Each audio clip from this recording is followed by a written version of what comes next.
Halo semuanya, Assalamualaikum. Kembali lagi di Iya Podcast. Hari ini kita bakal bahas tentang kerusakan bahan pangan dan cara pengawetannya.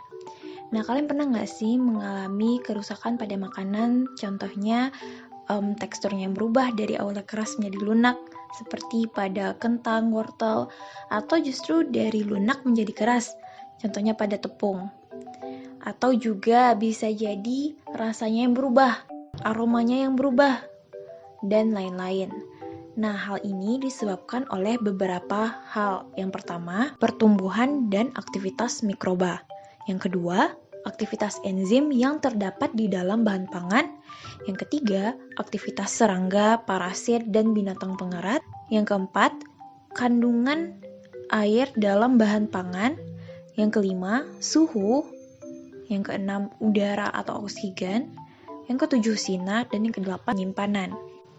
Pencegahan kerusakan mikrobiologis ini dapat dilakukan dengan beberapa cara.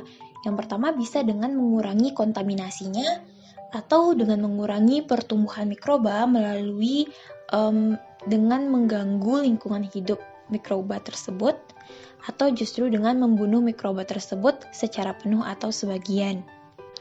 Oke, sekarang mari kita bahas cara untuk pengawetan bahan pangan. Yang pertama bisa melalui pengawetan dengan suhu tinggi. Contohnya dengan menggoreng, mengukus, membakar, dan lain-lain. Ada beberapa istilah dalam pengawetan secara pemanasan. Yang pertama ada blanching, yaitu dengan merendam bahan pangan tersebut di dalam air yang cukup panas. Kemudian juga ada istilah lain yaitu pasteurisasi, yaitu dengan pemanasan makanan pada suhu 65-78 derajat Celcius selama 30 menit. Biasanya suhu yang digunakan itu di bawah 100 derajat Celcius. Istilah selanjutnya adalah sterilisasi, yaitu dengan pemanasan sekitar 121 derajat Celcius selama 15 menit. Berikutnya metode pengawetan dengan penambahan zat kimia. Yang pertama bisa dengan menggunakan benzoat dalam bentuk asamnya ataupun dalam bentuk garamnya. Biasanya ini digunakan pada saus tomat, saus sambal, dan lain-lain. Kemudian juga bisa menggunakan propionat dalam bentuk asam ataupun garamnya. Biasa digunakan untuk mengawetkan roti dan keju olahan. Kemudian ada nitrit dan nitrat. Selanjutnya juga ada sorbat dan sulfit.